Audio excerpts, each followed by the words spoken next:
Hey hello guys, welcome back to the channel R study अड्डा। Guys आज हम start करने वाले हैं BSc first semester zoology first unit का एक इंपॉर्टेंट क्वेश्चन जो आपके एग्जाम में लॉन्ग क्वेश्चन में पूछा जाता है। तो गाइस आज का क्वेश्चन है describe the ultra structure chemical compounds and function of plasma membrane.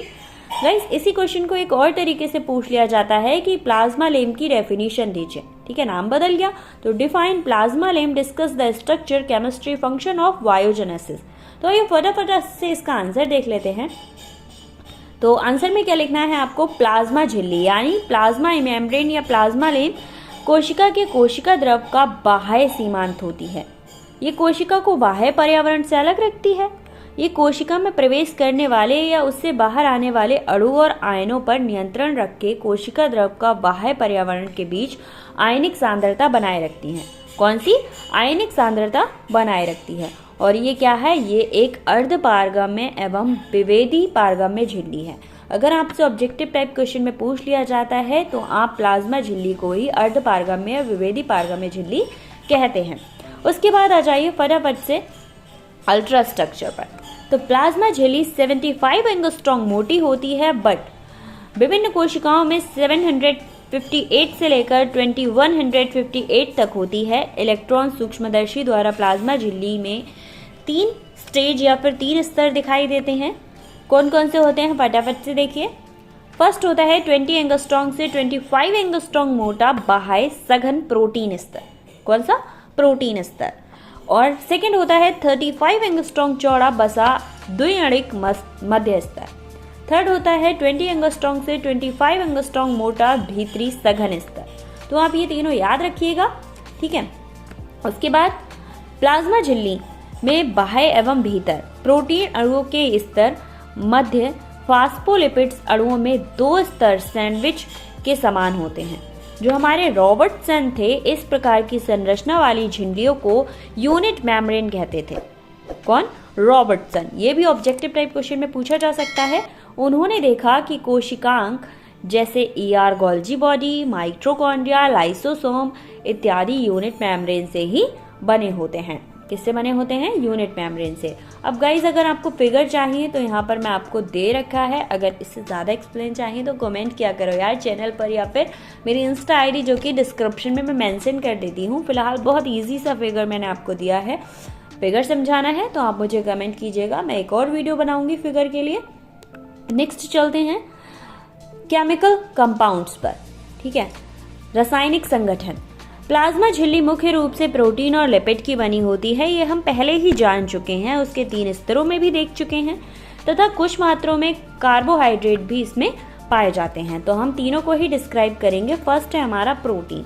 ये प्लाज्मा झिल्ली के मुख्य घटक होते हैं। इसके अंतर्गत संरचनात्मक प्रोटीन, बिकर एवं बाह्य प्रोटीन आदि प्लाज्मा झिल्ली के अधिकांशतः संरचना प्रोटीन मिलते हैं। बिकर एआर माइटोकॉन्ड्रिया में मिलते हैं। बाह्य प्रोटीन झिल्ली के आयनिक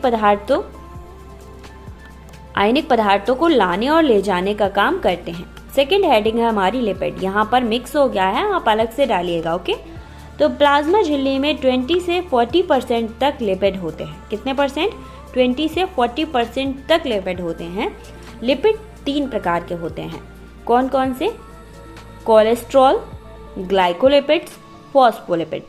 तीनों नाम आप दे देंगे लाइन बाय लाइन। आप चाहें तो ऐसे लिख दीजिएगा या फिर ऐसे ए फिर बी फिर सी नीचे, ठीक है, ऐसे भी कर सकते हैं। उसके बाद आता है हमारा एग्जाम्पल, जैसे लेसिटीन, सेरीन, ठीक है। तो ये सब आपके एग्जाम्पल हो जाते हैं। फिर उसके बाद आ जाइए, हाँ एग्जाम्पल एक बार और देख लीजिए। लेसिटीन, सेरीन, सेफेलिन,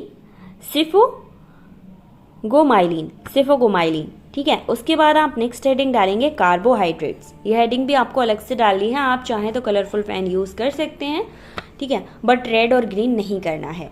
तो प्लाज्मा झिल्ली में 2 से 10% तक कार्बोहाइड्रेट होते हैं। कितने परसेंट तक, 2 से 10% तक कार्बोहाइड्रेट होते हैं। ये हेक्सिस और हेक्सोसेमी तथा सैलिक एसिड हैं। ये 2 प्रकार के होते हैं। फर्स्ट होता है लिपिड से लगे हुए ग्लाइकोलिपिड्स और सेकंड होता है प्रोटीन से लगे हुए ग्लाइकोप्रोटीन्स। तो भाई 2 ही चीज़ें यूज हुई हैं, लिपिड और प्रोटीन्स, इसीलिए लिपिड से लगे हुए या फिर प्रोटीन से लगे हुए।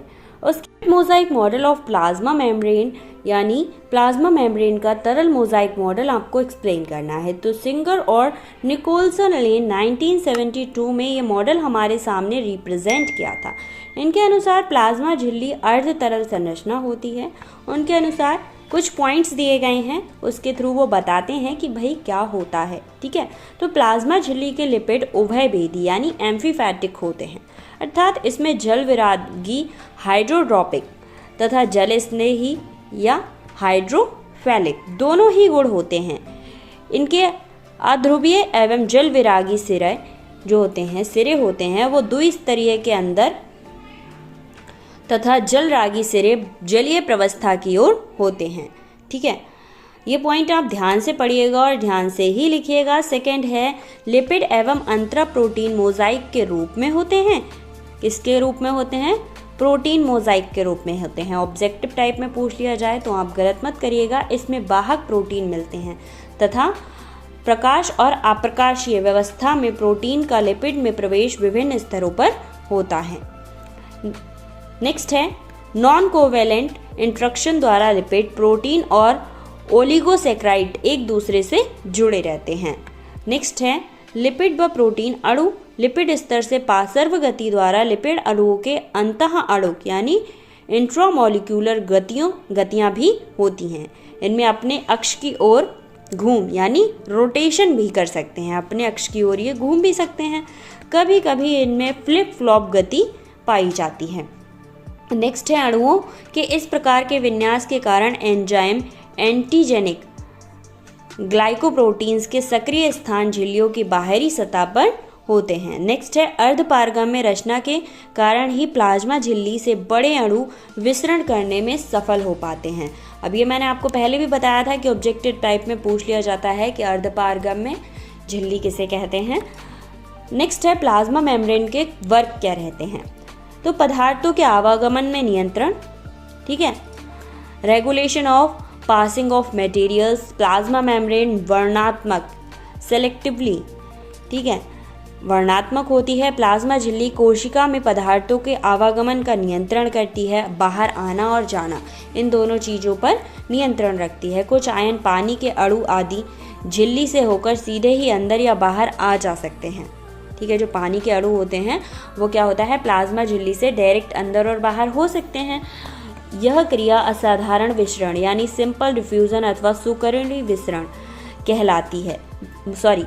सुकरणीय विसरण द्वारा होती है, अंदर और बाहर जाना। जैसे आरबीसी में ग्लूकोज का जो प्रवेश होता है वो क्या होता है, फैसिलिटेड डिफ्यूजन होता है, फैसिलिटेड डिफ्यूजन कहलाता है। इसके बाद होता है हमारा सेकेंड, आयनों में अंतरात्मक विसरण पर नियंत्रण। तो regulation of differential distribution of ions. ठीक है, प्लाज्मा झिल्ली कोशिका के अंदर व बाहर आयनों की सांद्रता के अंतर बनाए रखती है। अंदर और बाहर आयनों की सांद्रता में क्या होता है, अंतर बनाए रखती है, समान नहीं रखती उसको। कोशिका में आयनों का वितरण निम्न एंट्रोपी यानी लो एंट्रोपी को अवस्था में होता है तथा विभवांतर बनाए रखने के लिए कोशिका को ऊर्जा खर्च करनी पड़ती है। विभवांतर बनाना है तो ऊर्जा तो खर्च करनी ही पड़ेगी। तो ये सब किसके कार्य हैं, प्लाज्मा मेम्ब्रेन के कार्य हैं। उसके बाद आता है पर्यावरण के प्रति अनुक्रिया, रिस्पॉन्स ऑफ एनवायरनमेंट। माही प्रोटीन यानी रिसेप्टर प्रोटीन की सहायता से प्लाज्मा मेम्ब्रेन पर्यावरण में होने वाले परिवर्तनों के प्रति अनुक्रिय रहती है। नेक्स्ट है आसपास की कोशिकाओं से संपर्क, कॉन्टैक्ट विथ, जो आसपास की कोशिकाएं होती हैं उनसे कॉन्टैक्ट करती है। प्लाज्मा मेम्ब्रेन अपने आसपास की कोशिकाओं से संरचनात्मक और रासायनिक संपर्क बनाए रखती है। रासायनिक और संरचनात्मक दोनों ही संपर्क वो बना कर रखती है। प्लाज्मा मेम्ब्रेन पर लगे ग्लाइकोप्रोटीन इस प्रकार से सहायता करते हैं। अब नेक्स्ट है फिफ्थ, सुरक्षा। ठीक है, तो सुरक्षा में क्या होता है, प्लाज्मा झिल्ली कोशिका की सुरक्षा करती है तथा कोशिका गति, कोशिका स्राव तथा आवेग में संचालन में भाग लेती है। नेक्स्ट है उत्सर्जन, एक्सट्रेशन। ठीक है, यह विसरण द्वारा नाइट्रोजीनस अपशिष्ट पदार्थ को त्याग कर देती है।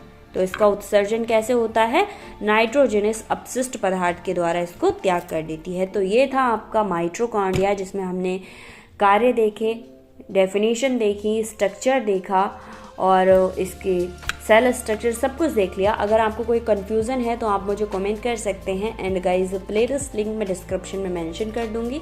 मिलते हैं नेक्स्ट वीडियो में। Thank you so much.